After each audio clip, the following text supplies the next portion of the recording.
Hi, my name is Adam, and I'm going to do a small series on the Church of Christ. I am not a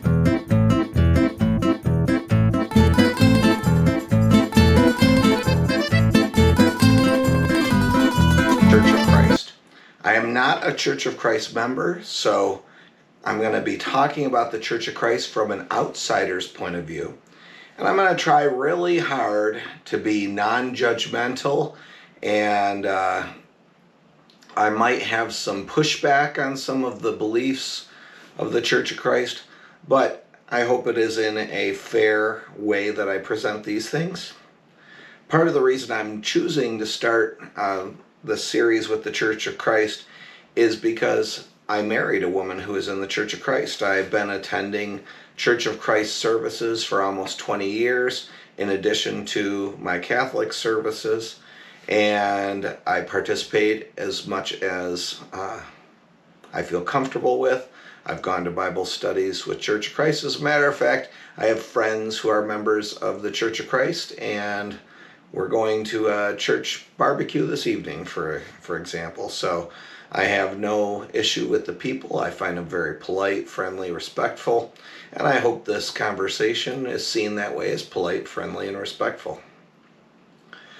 The Church of Christ, from an outsider's point of view, when I was dating my wife and she said she was a member of the Church of Christ, a lot of Church of Christ people don't understand that when they say that, people remember the commercials from the 1980s for the Mormons.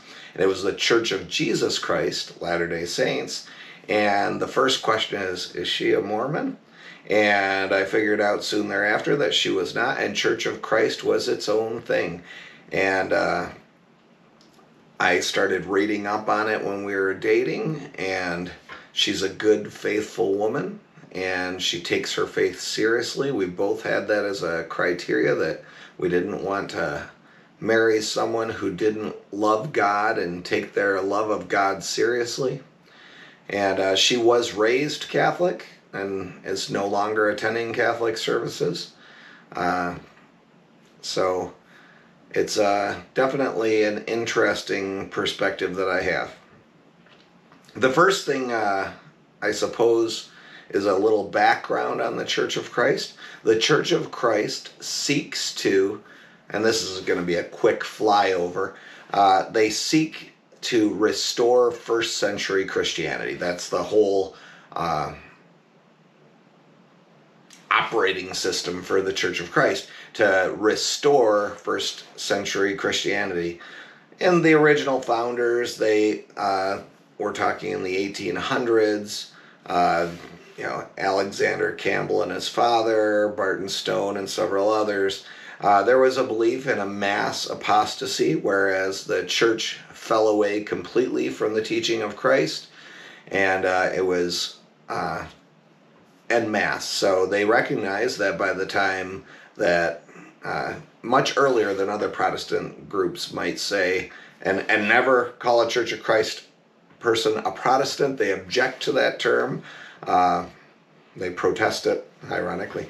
But they call themselves mere Christians, or Christians, not mere Christians, because that would be a reference to C.S. Lewis, so I don't think they're as much into him.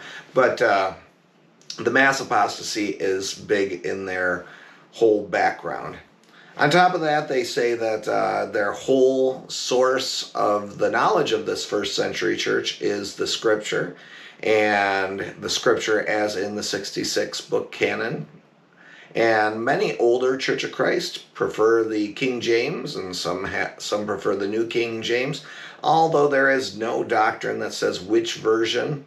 And of course, I'm in the United States, so those are both English translations, so I don't know what the Church of Christ persons abroad use as a translation. I don't know whether Church of Christ translators translate from original languages, or whether they translate from perhaps the King James to another language. I'm not certain.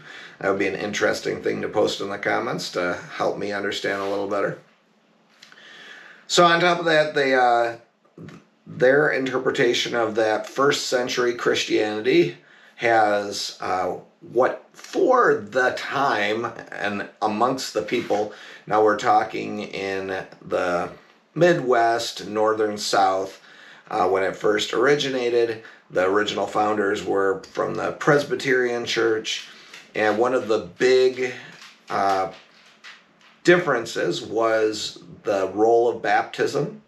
So I'm gonna have a whole episode on baptism, so I don't want to touch too much on it now. But full immersion believers, adult baptism, or at least age of respectable belief. They have no number for that, but and that baptism actually is a mode of forgiveness of sins and entering into the church, not just their local church, but the Church of Christ. Because they believe they are the continuation of that first century Church of Christ that Jesus founded. So, although, and I'll get to it, you'll find 100 different points of view on this within the Church of Christ, in part because there's a lot of people from different denominations, including a lot of former Catholics, a lot of former Baptists, and their understanding is going to be a little different.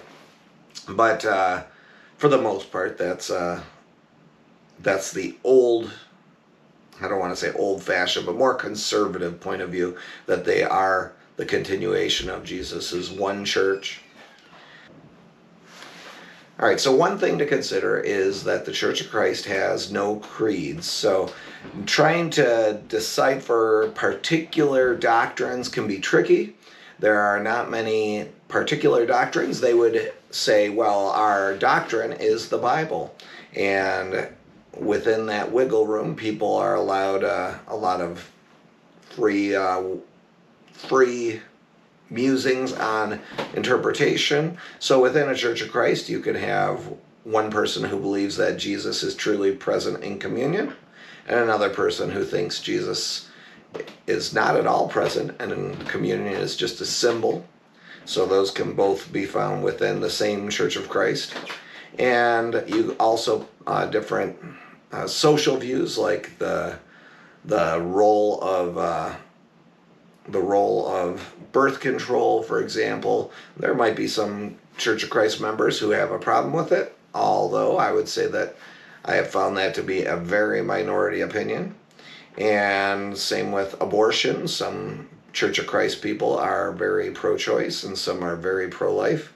But because the Bible never speaks directly of abortion, they would say, and this is one of the maxims of the Church of Christ, they speak where the Bible speaks and stay silent where the Bible is silent. So they would say the Bible is silent on this. One thing you'll notice if you visit a Church of Christ is there is no instrumental music, and that they do have communion every Sunday, although for their Wednesday meetings, which most of the Church of Christ I've been to have Wednesday evening Bible studies there, and sometimes devotions, there's no communion on Wednesdays or at funerals or at weddings that I've seen. Although a Church of Christ, I suppose, could have that take, and I don't think it would be out of the pale, or I don't think they would be removed from the list of Churches of Christ if someone keeps such a list. So that's a brief overview, a flyby, if you will, on some of the things. We're going to get a little bit more into the weeds in subsequent videos. I just wanted to give an introduction to myself and my background and why I am choosing to do the Church of Christ for this series. I was also raised Lutheran, so I want to do this eventually with the Lutheran Church, and kind of like the Church of Christ, there's a wide variety of Lutherans as well as Church of Christ.